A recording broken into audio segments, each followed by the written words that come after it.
اللہ کہتا ہے ومل حیات الدنیا الا لعب و لہو، اور نہیں ہے دنیا کی زندگی مگر کھیل کود اور تماشا۔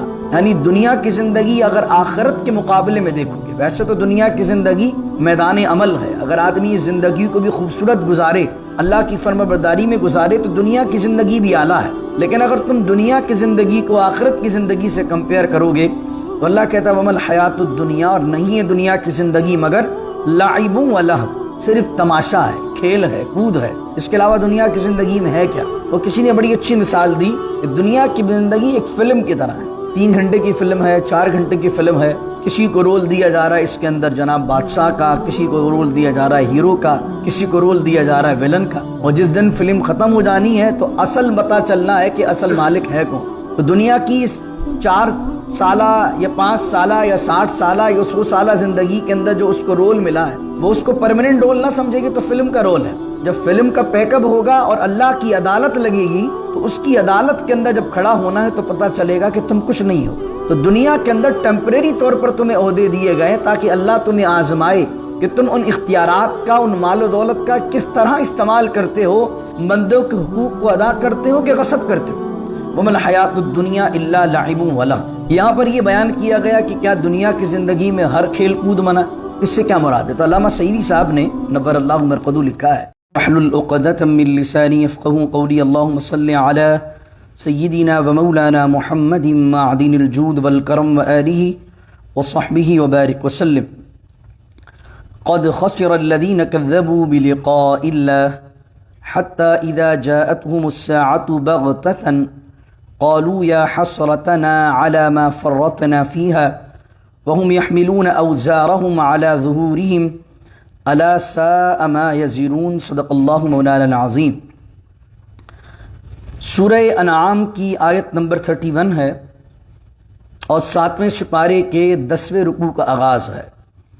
اللہ رب العزت فرماتا ہے قد خسر الذین، اور تحقیق نقصان اٹھایا ان لوگوں نے، کذبوا بلقاء اللہ، جنہوں نے جھٹلایا اللہ کی ملاقات کو۔ لقاء کا معنی ہوتا ہے ملاقات۔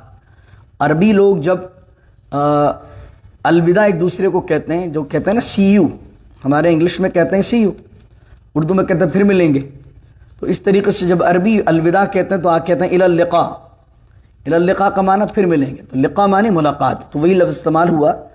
اور تحقیق نقصان اٹھایا ان لوگوں نے جنہوں نے جھٹلایا اللہ کی ملاقات کو، یعنی قیامت کے دن اللہ کی بارگاہ میں جب کھڑا ہونا ہے انہوں نے اس کو جھٹلایا کہ کوئی آخرت نہیں ہے، اللہ کی بارگاہ میں کوئی پیشی نہیں ہے۔ اللہ کہتا ہے حتیٰ اذا جاءتهم الساعة بغتة، حتیٰ کہ یہاں تک کہ جب آئے گی ان کے پاس اچانک ساعت۔ ساعت کس کو کہتے ہیں؟ ایک لمحے کو، ایک مومنٹ کو، لیکن یہاں ساعت سے مراد کیا ہے؟ انڈیویجول پرسن کے لیے اس کی موت کا وقت ہے، اس سارے عالم کے لیے کیا ہے؟ قیامت کا دن ہے۔ قیامت یہ تھوڑی ہوگی بتا کے آئے گی کہ 1 مہینے پہلے اعلان کیا جائے گا کہ بھائی تیار رہو اگلے مہینے کی جنوری کی 5 تاریخ کو قیامت ہے، ایسا نہیں ہوگا۔ اچانک آنی ہے، موت بھی اچانک آنی ہے۔ تو اللہ کہہ رہا ہے کہ جو لوگ جھٹلاتے ہیں اللہ کی ملاقات کو، حتیٰ اذا جاءتهم الساعة بغتة، وہ جب ان کے پاس اچانک موت آئے گی یا اچانک قیامت آئے گی، قالوا یا حسرتنا، تو وہ کہیں گے ہائے افسوس، علی ما فرطنا فیہا، کہ ہم نے کس چیز کا انکار کیا تھا، ہم نے کس چیز میں کوتاہی کی تھی، اور ہم نے قیامت کا انکار کر کے کوتاہی کی تھی۔ اللہ کہتا ہے وَهُمْ يَحْمِلُونَ أَوْزَارَهُمْ عَلَى ظُهُورِهِمْ، یہ وہ لوگ ہیں جنہوں نے اٹھایا ہوا ہوگا بوجھ اپنی پیٹھ پر گناہوں کا۔ أَلَا سَاءَ مَا يَزِرُونَ، خبردار اے سننے والے، خبردار، سَاءَ مَا يَزِرُونَ، کتنا ہی برا بوجھ ہے جو وہ اٹھائے ہوئے ہوں گے۔ یعنی آدمی کے پلے نامہ اعمال میں نیکیاں نہیں ہیں، قیامت کے دن بھی آئے تو پورے نامہ اعمال میں گناہ لکھے ہوں۔ اللہ کہتا ہے وَمَا الْحَيَاةُ الدُّنْيَا إِلَّا لَعِبٌ وَلَهْوٌ، اور نہیں ہے دنیا کی زندگی مگر کھیل کود اور تماشا۔ یعنی دنیا کی زندگی اگر آخرت کے مقابلے میں دیکھو گے، ویسے تو دنیا کی زندگی میدان عمل ہے، اگر آدمی اس زندگی کو بھی خوبصورت گزارے، اللہ کی فرما برداری میں گزارے تو دنیا کی زندگی بھی اعلیٰ ہے، لیکن اگر تم دنیا کی زندگی کو آخرت کی زندگی سے کمپیئر کرو گے تو اللہ کہتا ہے وَمَا الْحَيَاةُ الدُّنْيَا، اور نہیں ہے دنیا کی زندگی مگر لعب و لہو، صرف تماشا ہے، کھیل ہے، کود ہے، اس کے علاوہ دنیا کی زندگی میں ہے کیا؟ وہ کسی نے بڑی اچھی مثال دی کہ دنیا کی زندگی ایک فلم کی طرح ہے. 3 گھنٹے کی فلم ہے، 4 گھنٹے کی فلم ہے. کسی کو رول دیا جا رہا ہے اس کے اندر جناب بادشاہ کا، کسی کو رول دیا جا رہا ہے ہیرو کا، کسی کو رول دیا جا رہا ہے ویلن کا. اور جس دن فلم ختم ہو جانی ہے تو اصل پتہ چلنا ہے کہ اصل مالک ہے کون. تو دنیا کی اس 4 سالہ یا 5 سالہ یا 60 سالہ یا 100 سالہ زندگی کے اندر جو اس کو رول ملا ہے وہ اس کو پرماننٹ رول نہ سمجھے گی تو فلم کا رول ہے. جب فلم کا پیک اپ ہوگا اور اللہ کی عدالت لگے گی تو اس کی عدالت کے اندر جب کھڑا ہونا ہے تو پتہ چلے گا کہ تم کچھ نہیں ہو. تو دنیا کے اندر ٹیمپریری طور پر تمہیں عہدے دیے گئے تاکہ اللہ تمہیں آزمائے کہ تم ان اختیارات کا، ان مال و دولت کا کس طرح استعمال کرتے ہو، بندوں کے حقوق کو ادا کرتے ہو کہ غصب کرتے ہو. وَمَا الْحَيَاةُ الدُّنْيَا إِلَّا لَعِبٌ وَلَهْوٌ. لعب کا معنی ہوتا کھیل، لہو کا معنی بیکار چیز. یہاں پر یہ بیان کیا گیا کہ کیا دنیا کی زندگی میں ہر کھیل کود منع؟ اس سے کیا مراد ہے؟ تو علامہ سعیدی صاحب نے نور اللہ مرقدہ لکھا ہے کہ ہر وہ کھیل اور تماشا جو اللہ کی یاد سے تمہیں روکے، نماز سے تمہیں روکے، وہ ہے ایسا کھیل اور ایسا تماشا جو کہ فضول ہے اور یہ وہ چیز اللہ کی ناراضگی کا سبب ہے. لیکن ایسا کھیل کود اور تماشا جس سے خدا کی یاد ڈسٹرب نہیں ہوتی، خدا کی یاد سے آپ غافل نہیں ہوتے، تو ایسا کھیل کود کھیلنا بھی جائز ہے. پھر اس طریقے سے کئی دلائل انہوں نے دیے. نبی کریم صلی اللہ علیہ وسلم کے زمانے میں گھڑ سواری کا مقابلہ ہوتا تھا، تیر اندازی کا مقابلہ ہوتا تھا. حضور علیہ السلام کے زمانے میں سوئمنگ کا مقابلہ ہوتا تھا. حضرت عمر کی ایک دفعہ میں نے روایت پیش کی تھی کہ انہوں نے ایک صحابی سے یہ کہا کہ آؤ ہم یہ ریس لگاتے ہیں، یہ مقابلہ کرتے ہیں کہ کون پانی کے اندر کتنی دیر تک سانس روک سکتا ہے. تو وہ کھیل کود جن کی وجہ سے آدمی کی صحت اچھی رہتی ہے، کیونکہ بہت سے لوگ ہوتے ہیں جن کا بیٹھنے کا کام ہے، جو پڑھنے پڑھانے کے تعلق رکھتے ہیں، ریسرچرز ہوتے ہیں یا بیٹھنے کا کام ہوتا ہے، بیٹھے بیٹھے ان کو بلڈ پریشر اور دیگر چیزیں ہو جاتی ہیں. تو ان کا جم جانا، ان کا جو ہے وہ کسی ایسے کھیل کود میں اپنے آپ کو مشغول کرنا کہ ان کے حفظان صحت رہے، صحت ان کی برقرار رہے تاکہ وہ دین کا دیر تک کام اچھی طرح کر سکیں، یہ ساری چیزیں جائز ہیں. جو چیز خدا کی یاد سے غافل کرتی ہے وہ کھیل کود منع ہے. ہر کھیل کود منع نہیں، بلکہ وہ کھیل کود منع ہے جو نماز سے روکتا ہے، جس میں بے حیائی ہے، فحاشی ہے، اللہ کی ناراضگی والے کام ہیں. تو آخرت کے مقابلے میں دنیا کی زندگی کیا ہے؟ نبی کریم صلی اللہ علیہ وسلم نے فرمایا، ایک مرتبہ حضور ایک جگہ سے گزرے، ایک مری ہوئی بکری کو دیکھا جس کو لوگوں نے راستے میں چھوڑ دیا تھا. تو حضور علیہ السلام نے فرمایا، کیا اس کے مالکوں کو اس کی ضرورت تھی یا اس کی اہمیت تھی ان کی نظر میں؟ تو صحابہ کرام رضوان اللہ علیہ مجمعین نے عرض کیا، یا رسول اللہ، اہمیت نہیں تھی اس مردار بکری کی، جبھی تو وہ راستے میں چھوڑ کر چلے گئے. فرمایا، دنیا بھی تمہارے رب کے سامنے اتنی ہی حقیر ترین ہے. اللہ کے نزدیک جس طرح یہ مردار بکری ہے، اللہ کے نزدیک دنیا بھی اسی طریقے سے. آخرت کیا ہے؟ وَلَلدَّارُ الْآخِرَةُ خَيْرٌ لِّلَّذِينَ يَتَّقُونَ. اور آخرت کا جو گھر ہے وہ بھلا ہے، وہ بہتر ہے ان لوگوں کے لیے جو تقوی اختیار کرتے ہیں. افلا تعقلون، اگر تم جو ہے وہ عقل کو اختیار کرو، عقل کے ناخن لو، تو تمہیں پتہ چلے گا کہ دنیا بہتر ہے کہ آخرت بہتر ہے.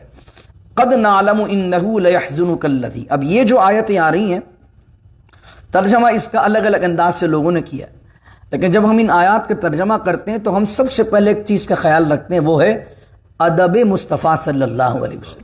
کچھ لوگوں نے بہت سخت ترجمہ اس کا کیا ان آیات کا.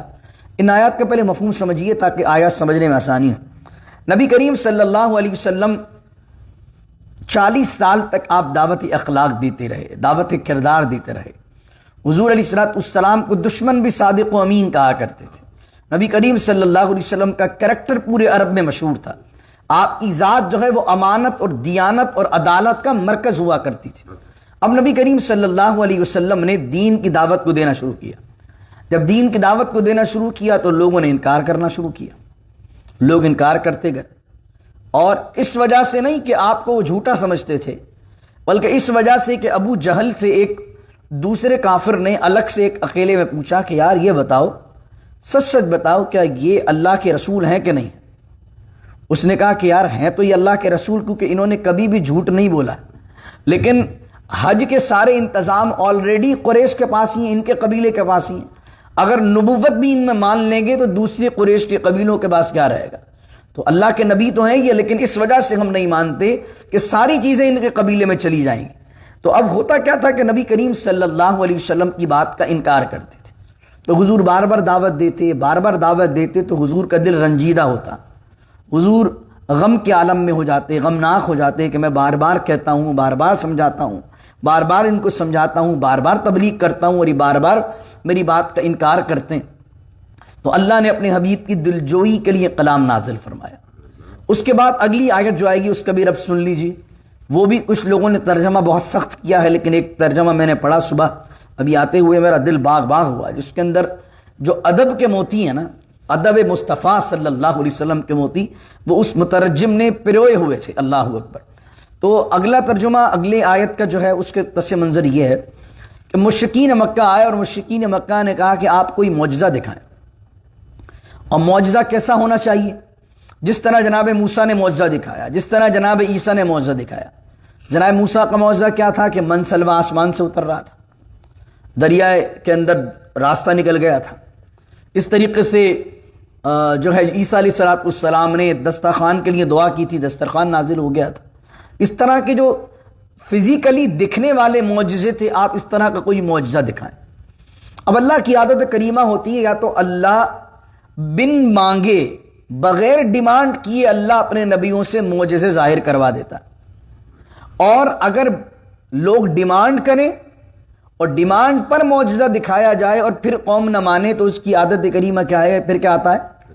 عذاب آتا ہے، کیونکہ اب ڈیمانڈ ہوئی ہے، ڈیمانڈ کے بعد بھی کوئی نہیں مانے گا۔ آپ پچھلے انبیاء کے تذکرے پڑھتے ہوئے آ رہے ہیں مدنی صورتوں میں، جناب موسیٰ کی قوم نے جب کہا کہ ہم اللہ کو دیکھنا چاہتے ہیں، ہمیں توریت دیکھی جائے، ہم پر دیکھے کہ وہ آسمان سے اتر رہی ہے، تو جب انہوں نے ڈیمانڈ کی اور معجزہ مل گیا پھر انہوں نے انکار کیا تو ان پر بھی اللہ کا عذاب آیا۔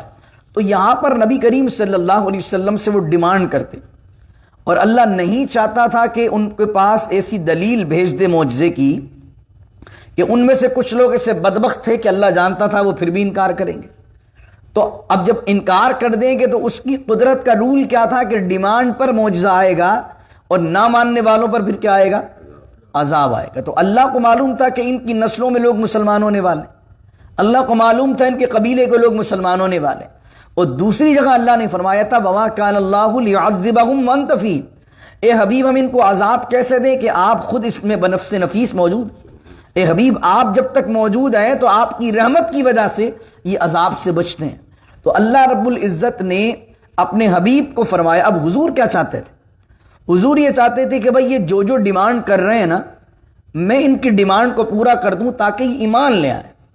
حضور کے دل کی چاہت کیا تھی کہ کوئی کافر نہ رہے، جس تک بھی دعوت پہنچے وہ ایمان لے آئے۔ حضور ایمان کے لیے بڑے حریص تھے، تو حضور چاہتے تھے کہ جو یہ ڈیمانڈ کر رہے ہیں اللہ مجھے وہ معجزہ دے اور وہ معجزہ میں دکھا دوں تاکہ یہ ایمان لے آئے۔ اللہ ان کی بدبختی جانتا تھا کہ آج وہ ایک ڈیمانڈ کر رہے ہیں، اگر ہم نے معجزہ دے بھی دیا تو ماننا پھر بھی نہیں ہے۔ اب یہ دو آیتیں اب اس انداز سے سنیے جو میں نے باتیں آپ کو بیان کی۔ قد نعلم انہ لیحزنک الذی، اور اے حبیب تحقیق ہم جانتے ہیں آپ کو غمگین کرتی ہیں الذی یقولون، ان لوگوں کی باتیں جو آپ سے ڈیمانڈ کرتے ہیں معجزوں کی، جو آپ سے باتیں کرتے ہیں۔ فإنہم لا یکذبونک، اور اے حبیب وہ آپ کو نہیں جھٹلاتے، آپ غمگین نہ ہو، وہ آپ کو جھوٹا نہیں کہتے۔ وَلَكِنَّ الظَّالِمِينَ بِآيَاتِ اللَّهِ يَجْحَدُونَ، وہ ظالم تو ایسے ہیں وہ اللہ کی آیتوں کو جھٹلا رہے ہیں۔ یعنی نبی کریم صلی اللہ علیہ وسلم کی بارگاہ میں آ کر کہا ہم آپ کو جھوٹا نہیں کہہ رہے، آپ جو بات کہتے ہیں ہم تو اس کو جھوٹا کہہ رہے ہیں، یعنی آپ جو قرآن کہتے ہیں، جو وحی کہتے ہیں، ہم اس وحی کو جھوٹا کہتے ہیں۔ تو اے نبی یہ آپ کو جھوٹا نہیں کہہ رہے، آپ غمگین نہ ہوں، یہ تو ظالم ایسے ہیں کہ یہ تو اللہ کی آیتوں کو جھٹلا رہے ہیں۔ وَلَقَدْ كُذِّبَتْ رُسُلٌ مِّن قَبْلِكَ، اور اے حبیب پریشان نہ ہوں، آپ سے پہلے ابھی کئی رسولوں کو جھٹلایا گیا۔ فَصَبَرُوا عَلَى مَا كُذِّبُوا وَأُوذُوا، تو ان نبیوں نے، ان رسولوں نے کیا کیا؟ صبر کیا اس چیز پر جس چیز پر انہیں جھٹلایا گیا، اور اس چیز پر بھی صبر کیا جو انہیں اذیت دی گئی۔ تو انہوں نے بھی صبر کیا، آپ بھی صبر کیجیے۔ صبر سے مراد میں نے یہ آپ کو کہا تھا، صبر سے مراد یہ نہیں ہے کہ برداشت کرنا، صبر سے مراد یہ ہوتا ہے برداشت کرتے ہوئے مستقل مزاجی سے اپنا کام کرتے رہنا۔ صبر اس چیز کا نام نہیں کہ آپ کو کسی نے تکلیف دی، آپ نے برداشت کی اور سائڈ میں ہو گئے، آپ نے کہا یار مجھے اس کام میں پڑھنا نہیں ہے۔ صبر کس کو کہتے ہیں؟ صبر کہتے ہیں کوئی آپ کو تکلیف دے، لیکن اگر آپ حق پر ہیں، آپ اچھا کام کر رہے ہیں، تو چاہے مصیبتوں کے پہاڑ ٹوٹ پڑیں، آپ کو اپنے قدم ہلانے نہیں ہیں، آپ کو کام کرتے جانا ہے۔ تو اللہ کہہ رہا ہے فَصَبَرُوا عَلَىٰ مَا كُذِّبُوا وَأُوذُوا، اور ان نبیوں نے، رسولوں نے صبر کیا اس چیز پر جس پر انہیں جھٹلایا گیا، جس پر انہیں اذیت دی گئی، حَتَّىٰ أَتَاهُمْ نَصْرُنَا، یہاں تک کہ ان کے پاس اللہ کی مدد آ گئی۔ وَلَا مُبَدِّلَ لِكَلِمَاتِ اللَّهِ، اور اے حبیب اللہ کے کلمات کو بدلنے والا کوئی نہیں۔ اللہ نے جو کہہ دیا ہے، اب کسی کی طاقت نہیں ہے کہ اللہ کے کلمات کو بدل دے، اللہ کے اپینین کو بدل دے، اللہ کے فیصلے کو بدل دے، کسی میں طاقت نہیں ہے۔ وَلَا مُبَدِّلَ لِكَلِمَاتِ اللَّهِ، آپ کی مدد کا وعدہ ہم نے کر دیا، کائنات مل کر بھی آپ کا کچھ بگاڑ نہیں سکتی۔ وَلَقَدْ جَاءَكَ مِن نَبَإِ الْمُرْسَلِينَ، اور تحقیق آپ کے پاس آ گئی ہیں رسولوں کی خبریں۔ یہ سارے قصے رسولوں کے آپ کو اس لیے بیان کیے ہیں اے حبیب تاکہ آپ کا حوصلہ بڑھے، آپ کو یہ پتہ چلے کہ آپ کے جو دیگر بھائی انبیاء تھے ان کی قوموں نے بھی ان کو جھٹلایا، مصیبتیں ان پر بھی آئیں، اذیت ان پر بھی آئی، ان کی قوموں نے بھی ان کو تکلیف دی، تاکہ آپ کے حوصلہ بڑھے کہ جو دین کا کام کرتا ہے، جو دین کی دعوت کو عام کرتا ہے، اس کے راستے میں مشکلات آتی ہیں، تو آپ صبر کیجیے۔ وَإِن كَانَ كَبُرَ عَلَيْكَ إِعْرَاضُهُمْ، اور اے حبیب اگر، اب یہ سنی آیت، وَإِن كَانَ كَبُرَ عَلَيْكَ إِعْرَاضُهُمْ، اور اگر آپ پر گراں گزرے، شاق گزرے، آپ کی طبیعت پر بھاری گزرے، کیا چیز؟ اعراضہم، ان کافروں کا، ان مشرکوں کا انکار کرنا، اعراض کرنا، تو آپ کیا کیجئے؟ فَإِنِ اسْتَطَعْتَ أَن تَبْتَغِيَ نَفَقًا فِي الْأَرْضِ، تو اگر آپ کر سکتے ہیں تو ایسا کریں زمین کے اندر کوئی نفق تلاش کریں، یعنی نفق سے مراد سرنگ، جس کو ٹنل کہتے ہیں، کوئی سرنگ تلاش کریں، او سلمن فی السماء، یا کوئی سیڑھی دیکھیں آسمان میں، فتأتیہم بآیہ، اور لے آئیں ان کے لیے کوئی آیت۔ یعنی اے حبیب آپ چاہتے ہیں نا کہ کوئی معجزہ مل جائے اور معجزہ دکھا دوں تو ایمان لے آئیں، تو اے حبیب اگر آپ کر سکتے ہیں تو آپ ایسا کریں کہ زمین میں کوئی سرنگ کھودیں اور سرنگ تلاش کر کے ان کے لیے وہ دلیل لے آئیں، یا آسمان پر سیڑھی لگائیں، سلمن مانے سیڑھی، او سلمن فی السماء، یہ آسمان میں سیڑھی لگائیں، اور سیڑھی لگا کر آسمان میں داخل ہو کر فتأتیہم بآیہ، کوئی آگت، کوئی نشانی ڈھونڈ کر لے آئیں۔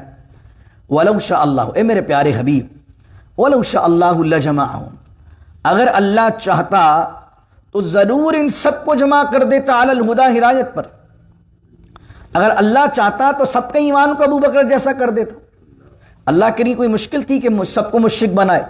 اللہ پیدا ہی سب کو مومن کر دیتا۔ اللہ کے لیے یہ ضروری تو نہیں تھا کہ وہ مشرک بھی پیدا کرے، کافر بھی پیدا کرے۔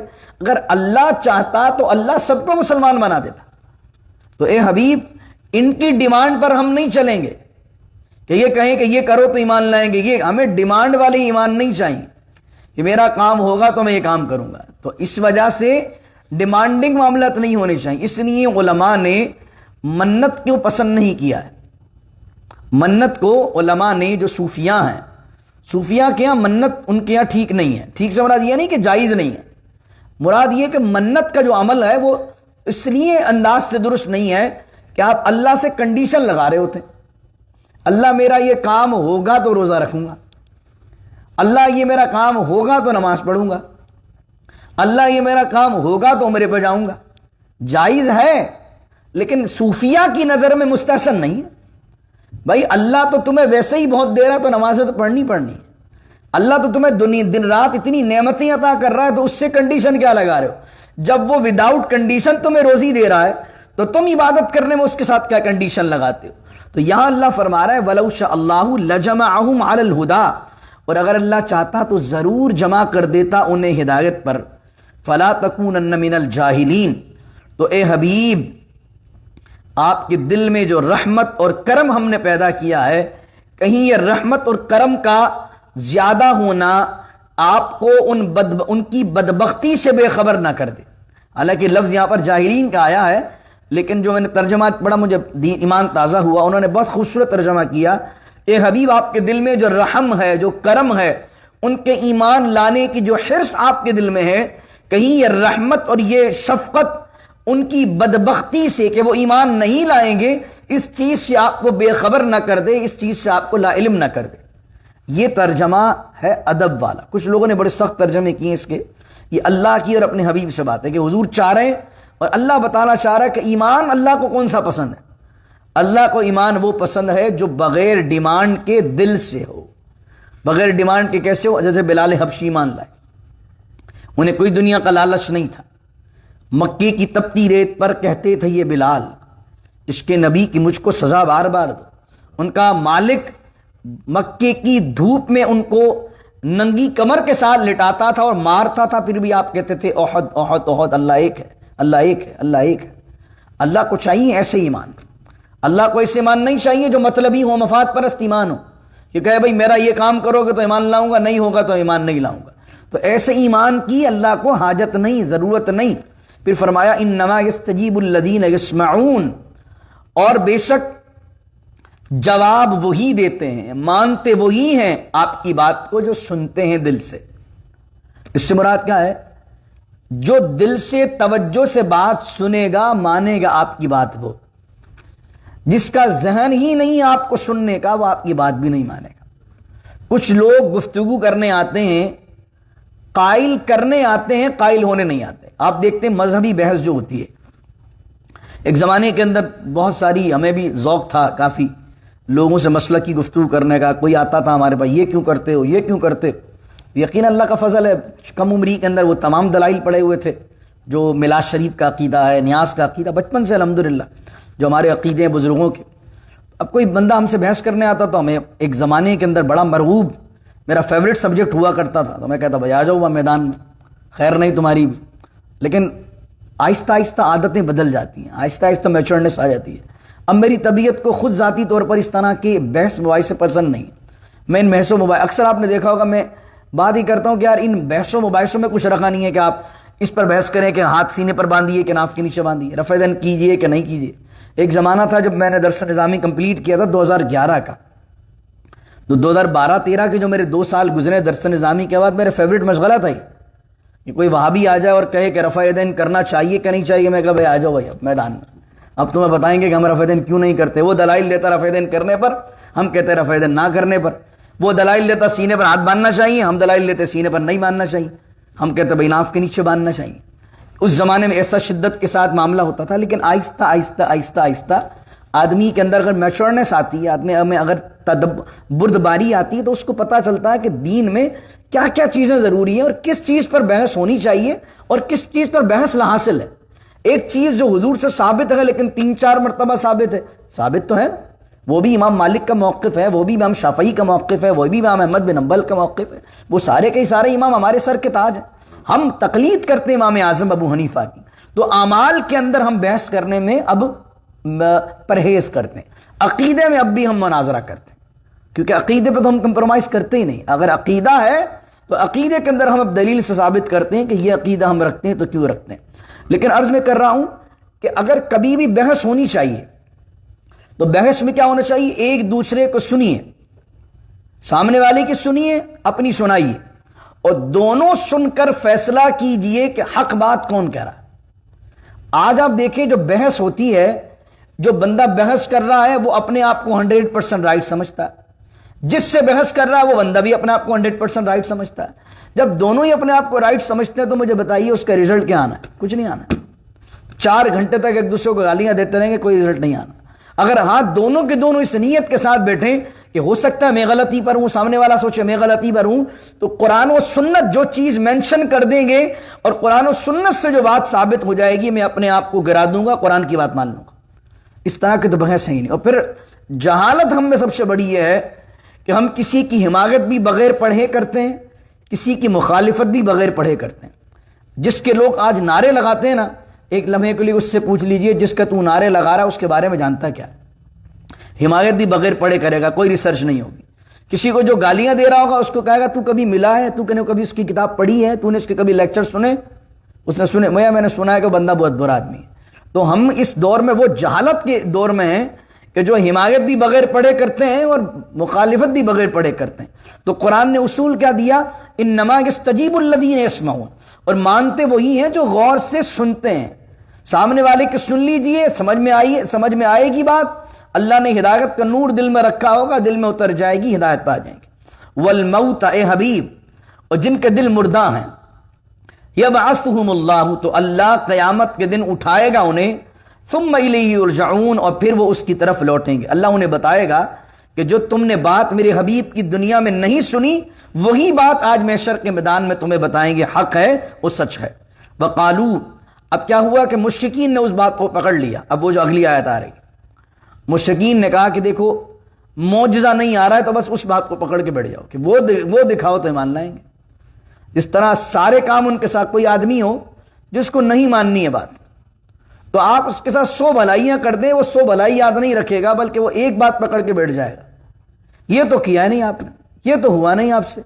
یہ مزاج ہمارے یہاں لوگوں کا ہوتا ہے. مشرکین نے بھی یہ کام کیا کہ مشرکین نے وہ بات پکڑ لی، معجزہ نہیں آ رہا، کوئی حصی معجزہ.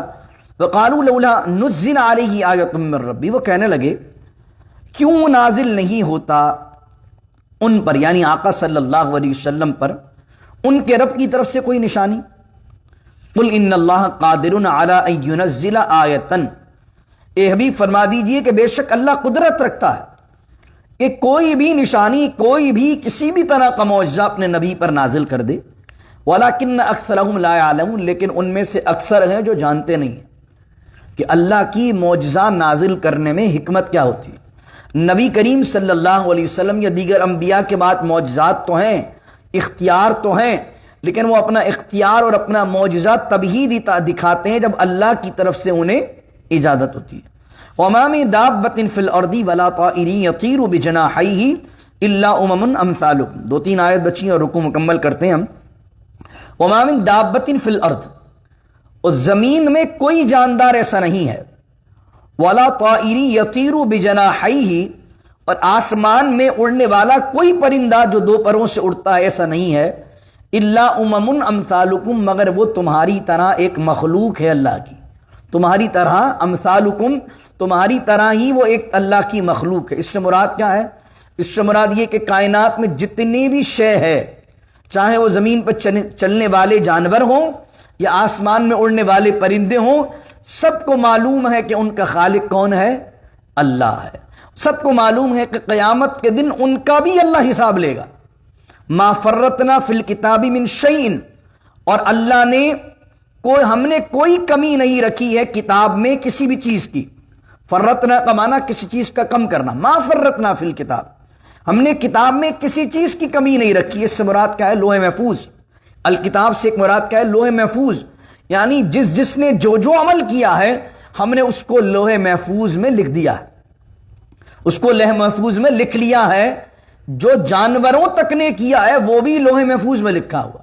الکتاب سے ایک مراد امام راضی فرماتے ہیں الکتاب سے مراد یہاں قرآن ہے، کہ قرآن میں بھی ہر چیز کا بیان ہے، لیکن زیادہ تر مفسرین کہتے ہیں الکتاب سے مراد یہاں لوح محفوظ ہے، کہ اللہ نے لوح محفوظ میں لکھا. نبی کریم صلی اللہ علیہ وسلم کی ایک حدیث اس کے تحت علماء نے لکھی ہے، اس آیت کے تحت فرمایا دنیا کے اندر جو بغیر سینگ والی بکری کو اگر کسی سینگ والی بکری نے ایک بھیٹی ماری ہوگی، سر مارا ہوگا اور اس بکری کو تکلیف دی ہوگی، تو کل قیامت کے دن جس کی سینگیں نہیں تھی اللہ اس بکری کو سینگ دے گا اور کہے گا دنیا میں تجھے اس نے سینگ ماری تھی تو بدلہ لے اس.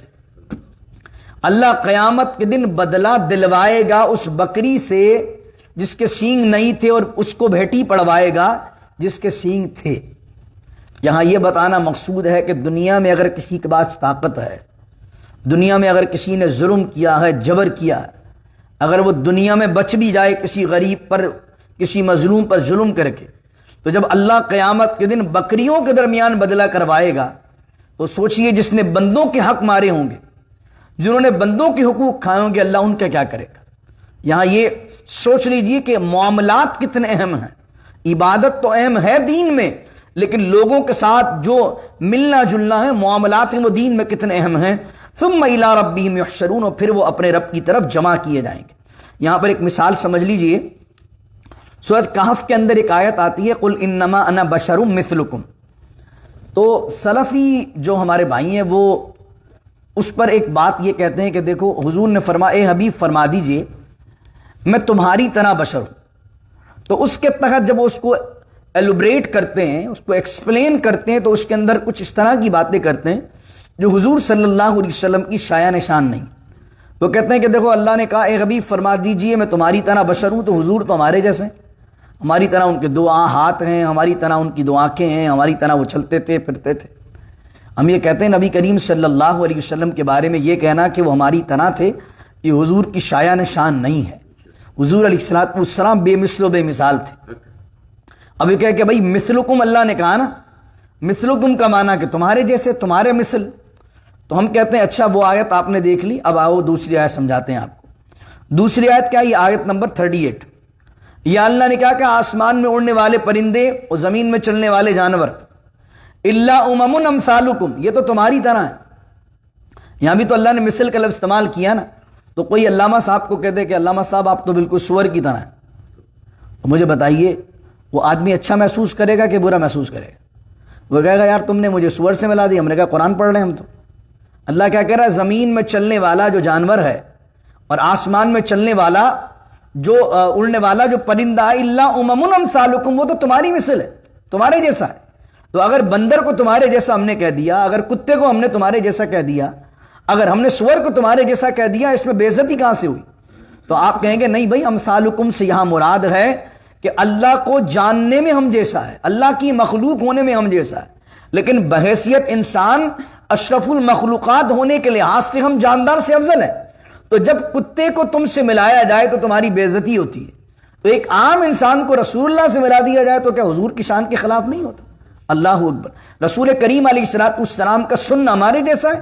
اعلیٰ حضرت فرماتے ہیں دور و نزدیک کے سننے والے وہ کان لالے کرامت پہ لاکھوں سلام. حضور کا کہنا کہ ہمارے جیسا ہے، ہم کہتے ہیں تو اپنی کمٹمنٹ پہ پورے نہیں اترتے. اعلیٰ حضرت کہتے ہیں وہ زباں جس کو سب کن کی کنجی کہیں اس کی نافذ حکومت پہ لاکھوں سلام. ہمارے ہونٹ تو کبھی پھٹ جاتے ہیں. اعلیٰ حضرت فرماتے ہیں پتلی پتلی گلے قدس کی وہ پتیاں، ان لبوں کی نزاکت پہ لاکھوں سلام. حضور کا دیکھنا، حضور کا چلنا، حضور کے بال مبارک، حضور کا جسم مبارک، حضور کا سینہ مبارک، حضور کی آنکھ مبارک، حضور کا لعاب مبارک، حضور کا ید مصطفیٰ، حضور کی تو ہر چیز بڑی اعلیٰ ہے. حضور کی کون سی ایسی چیز ہے جو ہمارے برابر ہو سکتی ہے؟ استغفر اللہ. تو اس آیت کے تحت جو سورہ 110 آیت ہے سورہ کہف کی، اس آیت کے تحت تو کچھ لوگوں نے یہاں تک لکھ دیا کہ حضور ہمارے جیسے ہیں، حضور ہمارے بڑے بھائی جیسے. استغفر اللہ العظیم. کبھی شرم بھی نہیں آتی کہ لوگ اپنے آپ کو حضور سے ملاتے ہیں. استغفر اللہ العظیم. رسول اللہ کے بارے میں تو حضرت حسان نے کیا کہا؟ کہتے وَأَحْسَنُ مِنْكَ لَمْ تَرَ قَطُّ عَيْنِي، حضور آپ سے بڑھ کر حسین تو میری آنکھ نے دیکھا نہیں. کیوں نہیں دیکھا؟ وَأَجْمَلُ مِنْكَ لَمْ تَلِدِ النِّسَاء، کہ آپ سے بڑھ کر جمال والا تو کسی ماں نے پیدا نہیں کیا. صحابی تو یہ کہہ رہا کہ آپ جیسا پیدا نہیں ہوا. اور آج کل کا کوئی آدمی یہ کہے کہ حضور میرے جیسے ہیں، میری طرح دو ہاتھ تھے. استغفر اللہ العظیم. اور وہ امثالکم کہ حضور کسی بھی لحاظ سے ہماری طرح نہیں، صرف ایک لحاظ سے حضور ہماری طرح ہے. جو قرآن نے کہا قل انما انا بشر مثلکم، اے حبیب فرما دیجئے میں تمہاری طرح بشر ہوں. تو حضور ہماری طرح کس طرح بشر ہے؟ صرف ایک لحاظ ہے جس میں حضور اور ہم برابر ہیں. وہ کیا ہے؟ کہ حضور بھی خدا نہیں ہیں، ہم بھی خدا نہیں ہیں. حضور بھی اللہ کے بندے ہیں، ہم بھی اللہ کے. تو الوہیت کے معاملے میں، عدم الوہیت کے معاملے میں، خدا نہ ہونے کے معاملے میں حضور اور ہم برابر ہیں. ہم بھی بشر ہیں، حضور بھی بشر ہیں. حضور بھی خدا نہیں، ہم بھی خدا نہیں. لیکن اس کے علاوہ کوئی بھی چیز ہماری اور آقا صلی اللہ علیہ وسلم کے برابر نہیں. حضور ہر لحاظ سے بے مثل و بے مثال ہیں. یا صاحب الجمال و یا سید البشر من وجهك المنیر لقد نور القمر لا يمكن الثناء كما كان حقه بعد خدا بزرگ توئی قصہ مختصر. اللہ کے بعد مخلوق میں اگر سب سے افضل کسی کی ذات ہے تو وہ میرے اور آپ کے پیارے آقا صلی اللہ علیہ وسلم کی ذات ہے. یہ آیت میں نے اس لیے آپ کو سمجھائی کہ بعض اوقات لوگ وہ آیت پڑھ کے امت کو بتا رہے ہوتے ہیں کہ حضور کا ہر چیز ہماری جیسی تھی. تو جب وہ یہ بات کریں تو پھر یہ آیت پڑھ کے آپ ان کو کہہ دیجئے پھر آپ بھی کتے کے برابر ہو گئے. جب اس سے برا لگے تو پھر اس کو سمجھائیے یہ برا کیوں لگ رہا ہے. تو جب یہاں یہ برا لگ رہا ہے تو اپنے آپ کو حضور سے ملاتے ہوئے برا کیوں نہیں لگتا؟ استغفراللہ والذین کذبوا بآیاتنا، اور جنہوں نے ہماری آیات کو جھٹلایا، صم و بکم فی الظلمات، وہ گونگے ہیں اور بہرے ہیں، فی الظلمات، اور اندھیروں میں ہیں، من یشاء اللہ یضلل، اور اللہ جسے چاہے گمراہ کر دے، ومن یشاء یجعلہ علی صراط مستقیم، اور اللہ جسے چاہے صراط مستقیم سیدھے راستے پر لگا دے۔ اس سے مراد یہ نہیں کہ آدمی کے ہاتھ میں کنٹرول نہیں ہے، بلکہ اللہ رب العزت میں اس کے اندر اچھائی بھی رکھی ہے، برائی بھی رکھی ہے۔ جب آدمی حق کا انکار کرتا ہے اور خود چاہتا ہے برائی کی طرف جانا، تو اب کیا کرتا ہے اللہ رب العزت اس کو اپنی اختیار سے برائی میں لگا دیتا، کیونکہ وہ خود چاہتا بھی یہی ہے۔ اور وَمَن یشاء یجعلہ، اور اگر وہ خود چاہتا ہے حق کو قبول کر کے ہدایت کی طرف آنا، تو اللہ اس کے لیے حق کے راستے کھول دیتا ہے۔ اور یہ دو آیتیں اور بڑی اہم آیتیں ہیں جو رکوع مکمل کر رہی ہیں۔ قُلْ أَرَأَيْتَكُمْ إِنْ أَتَاكُمْ، اے حبیب فرما دیجئے، تم غور تو کرو، بھلا یہ تو بتاؤ، ان اتاکم عذاب اللہ، اگر آ جائے تمہارے پاس اللہ کا عذاب، او اتتکم الساعۃ، یا آ جائے تم پر قیامت، یا آ جائے تم پر موت، اغیر اللہ تدعون، کہ تم جب بھی اللہ کے علاوہ کسی کو پکارو گے؟ ان کنتم صادقین، اگر تم سچے ہو، بل ایاہ تدعون، بلکہ تم اس وقت اللہ کو پکارو گے۔ بتا کیا تھا؟ مشرکین کرتے کیا تھے؟ ویسے بتوں کی پوجا پاٹ کرتے تھے، لیکن اگر ان کی بھور میں کشتی پھنس جاتی تھی، کوئی جہاز ان کا دریا میں پھنس جاتا تھا، تو ان کو پتا تھا کہ بتوں کو پکاریں گے تو کام نہیں ہوگا۔ وہ کیا کرتے تھے؟ فوراً اللہ کو پکارنا شروع کر دیتے تھے۔ اور قرآن نے اس کو بیان کیا، قُلْ مَن يُنَجِّيكُمْ فِي ظُلُمَاتِ الْبَرِّ وَالْبَحْرِ تَدْعُونَهُ تَضَرُّعًا وَخُفْيَةً، اور یہ حبیب ان سے کہیے کون ہے جو تمہیں خشکی اور تری کے اندر اس دریا کی طوفان سے نجات دلاتا ہے؟ کون ہے جس کو تم اعلانیہ بھی پکارتے ہو، جو چھپ کے بھی اس کا نام لیتے؟ کون ہے وہ؟ اللہ ہی ہے۔ تو اللہ نے فرمایا کہ اگر تم پر اللہ کا عذاب آ جائے یا قیامت ابھی آ جائے، تو جن کو تم نے چھوٹے چھوٹے خدا بنایا ہوا ہے، کیا ان کو پوجو گے؟ ان کا نام لوگے؟ نہیں۔ ان کنتم صادقین، اگر تم سچے ہو ان کو پکارنے میں، تم کبھی ان کو نہیں پکارو گے، اچانک مصیبت آئے گی تمہیں اللہ ہی یاد آئے۔ فیکشف ما تدعون الیہ، اور الیہ انشاء، تو اگر وہ چاہے گا تو دور کر دے گا تمہاری اس مشکل کو جس کے بارے میں تم اسے پکار رہے ہو۔ یعنی اگرچہ تم شرک کر رہے ہو، لیکن اگر اللہ کی رحمت رہی تو اللہ پھر بھی تمہیں مشکل سے نکال دے گا۔ یہ جو ہندو ہیں، یہ جو چھوٹے چھوٹے خدا جنہوں نے بنائے ہوئے ہیں، کسی کو خدا کا بیٹا بنایا ہوا ہے، یہ بھی جب چرچ میں یا مندروں میں دعا کرتے ہیں، قبول تو ان کی بھی ہوتی ہے، کام تو ان کے بھی ہو جاتے ہیں نا۔ کون کرتا ہے وہ کام؟ وہ بت کرتا ہے؟ نہیں، ان کا بھی جو کام کرتا ہے اللہ ہی کرتا ہے، ان کی بھی جو مشکل حل کرتا ہے اللہ ہی کرتا ہے، کیونکہ اللہ کہہ رہا ہے فَيَكْشِفُ مَا تَدْعُونَ إِلَيْهِ، اللہ دور کر دیتا ہے اگر وہ چاہتا ہے۔ اگر وہ چاہتا ہے تو کافروں کی دعا کو بھی قبول کر لیتا ہے، ان کے بھی مسئلے حل کر دیتا ہے۔ تو اصل میں ان کے بھی جو کام ہوتے ہیں وہ بھی کوئی اور بت نہیں کرتا ہے، وہ بھی اللہ ہی کرتا ہے۔ وَتَنْسَوْنَ مَا تُشْرِكُونَ، اور جب تم پر ایسی مصیبت آتی ہے تو تم بھول جاتے ہو ان لوگوں کو جن کو تم شرک کرتے ہو۔ یعنی آدمی پر اگر فوراً مصیبت آ جائے تو فوراً اللہ اللہ اللہ اسے یاد آتا ہے، فوراً اللہ کو پکارتا ہے، اللہ کو یاد کرتا ہے۔ آپ دیکھیں نا ہمارے ساتھ بھی ایسا، ہم حالانکہ استغفر اللہ مشرک نہیں، لیکن آپ دیکھیں کہ آدمی جب کوئی مشکل آتی ہے، مشکل میں سب سے پہلے اپنے بڑے بڑے جاننے والوں کو فون کرتا ہے، یار یہ مسئلہ ہو گیا، یار یہ مسئلہ ہو گیا، یار یہ مسئلہ ہو گیا۔ اب جب سب اسے ریڈ فلیگ دکھا دیں، جیسے پیسوں کی ضرورت ہے، اسے 10 دوست اس نے ذہن میں بنایا کہ یار ان سے 50,000 ہزار لوں گا، دے دیں گے، 7 کو فون کر چکا ہے، 7 نے منع کر دیا، تو 3 کو تو فون کرنے کی ہمت ہی نہیں ہوگی، یا 7 بندوں نے منع کر دیا تو وہ 3 کیا دیں گے۔ اب جب سب جگہ سے راستے بند ہو گئے، اب کون یاد آتا ہے؟ اب یاد آتی ہے مسجد، اب یاد آتا ہے سجدہ، اللہ کرم کر دے، اللہ فضل کر دے۔ یعنی دنیا کے جب سارے اسباب ختم، اب کون یاد آتا ہے؟ اللہ یاد آتا ہے، اللہ کرم فرما دے۔ جب سارے آپشن ختم ہو جاتے ہیں، میرا اللہ یاد آتا ہے۔ اللہ کیا چاہتا ہے؟ آپشن ختم ہو نہ ہو، پہلا آپشن تمہارا ہمیشہ کون ہونا چاہیے؟ اللہ ہی ہونا چاہیے۔ کوئی مشکل آنی ہے، سب سے پہلے جھکنا کہاں ہے؟ لوگوں کے آگے نہیں جھکنا ہے۔ مشکل آئے گی، میرا اللہ ہی حل کرے گا۔ مصیبت آئے ہی ہے، اللہ ہی حل کرے گا۔ بیماری آئی ہے، میرا اللہ ہی حل کرے گا بوسیلہ مصطفیٰ صلی اللہ علیہ وسلم۔ تو اللہ تعالیٰ ہمیں ہمیشہ اپنی بارگاہ کے اندر جھکا کر رکھے اور ہمیشہ اسی سے مدد مانگنے کی توفیق عطا فرمائے، ہر قسم کے شرک سے ہمیں اپنی پناہ عطا کرے۔ اللہ حضور جان عالم صلی اللہ علیہ وسلم کا صدقہ اور اپنے محبوبوں کا صدقہ، حضور غوث اعظم کے صدقے، میرے غریب نواز کے صدقے، داتا علی حجویری رحمۃ اللہ علیہ کے عرس کے ایام چل رہے ہیں، اللہ میرے حضور داتا صاحب کے صدقے، ان تمام ولیوں کے وسیلے سے اللہ ہماری تمام دعاؤں کو قبول و منظور فرمائے، اور زندگی میں جو مشکلات ہیں، جو مصیبتیں ہیں، جو کام اٹکے ہوئے ہیں، اللہ ان بزرگوں کا صدقہ، ان ولیوں کا صدقہ، ہمارے پیارے آقا صلی اللہ علیہ وسلم کی امت کے لیے کی گئی ان دعاؤں کے صدقے اللہ ہمیں ہر مشکل کے طوفان سے نکالے اور زندگی کو آسان کر دے، اور قبر و آخرت میں بھی ہمیں سرخرو فرمائے۔ الحمدللہ، اللہ کا فضل ہے، 7واں سپارہ آج ہمارا 10 رکوع ہو گئے اور نصف ہو گیا الحمدللہ۔ 7واں سپارہ، ابھی آپ کو پتا ہے کہ ابھی چند دن پہلے ہم نے 6واں سپارہ مکمل کیا ہے، لیکن میں روزانہ ایک ایک رکوع پڑھ رہا ہوں۔ ماشاءاللہ آپ لوگوں کی ہمت بھی ہے کہ آپ صبح ماشاءاللہ بیٹھتے ہیں، تو میری کوشش ہے کہ میں ایک ایک رکوع پڑھتا جاؤں تاکہ ہم جلد سے جلد اس کو جو ہے وہ مکمل کر سکیں۔ اور کیونکہ زیادہ ابھی احکامات نہیں ہیں، صرف توحید کے دلائل ہیں، تو آیات جلدی جلدی جاتی ہیں۔ بعض اوقات ٹائم کب لگتا ہے، اس طرح مدنی صورتیں پڑھتے تھے تو اس میں وراثت کا کوئی مسئلہ، اب آیت ایک ہوتی تھی لیکن مسئلہ سمجھانا ہوتا تھا۔ آیت ایک ہے تو پہلے اس کو پورا بیک گراؤنڈ بنانا پڑتا تھا کہ یہ آیت اس لیے نازل ہوئی، اس کا حکم یہ ہے، پھر اس پہ شرعی مسائل جو نکلتے تھے اس کو مجھے ایکسپلین کرنا پڑتا تھا۔ تو وہاں جہاں شرعی رولنگ آتی تھی تو وہاں میں کافی ڈیٹیل میں اس کو ایکسپلین کرتا تھا تو وقت لگتا تھا، لیکن اب جہاں توحید کے دلائل ہیں جو ترجمے سے ہی آدمی کی آسانی سے بات سمجھ میں آ رہی ہے، تو میں چاہتا ہوں کہ پھر وہ ترجمے سے جب بات سمجھ میں آ گئی ہے تو اس کی اتنی زیادہ تفصیل میں نہ جاؤں اور جلد سے جلد رکوع مکمل کر لوں تاکہ ہم زیادہ سے زیادہ کور کر پائیں۔ تو الحمدللہ 10 رکوع مکمل ہوئے، آدھا سپارہ مکمل ہوا، اللہ نے چاہا تو 2 ہفتوں میں ہم الحمدللہ تعالیٰ کے 7واں سپارہ بھی مکمل کر پائیں گے۔ اللہ تعالیٰ ہمارے یہ 6.5 سپاروں کو اپنی بارگاہ میں قبول کرے۔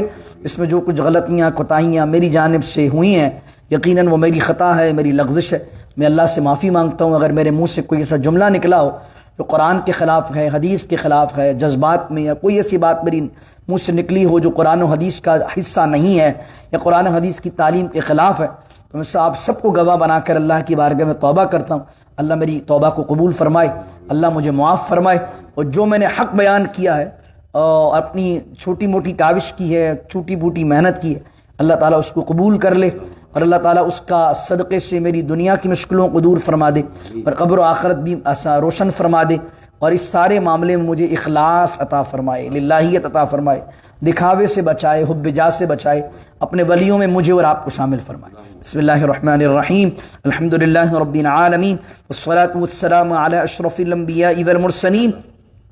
ربنا ظلمنا انفسنا وان لم تغفر لنا وترحمنا لنكونن من الخاسرين رب اجعل لي مقيم الصلاة ومن ذريتي ربنا وتقبل دعاء ربنا اغفر لي ولوالدي وللمؤمنين يوم يقوم الحساب ان الله وملائكته يصلون على النبي يا ايها الذين امنوا صلوا عليه وسلموا تسليما اللهم صل وسلم وبارك على سيدنا ومولانا محمد معدن الجود والكرم وآلہ وصحبہ وبارک وسلم سبحان ربک رب العزة عما یصفون وسلام علی المرسلین والحمد للہ رب العالمین لا الہ الا اللہ محمد الرسول اللہ۔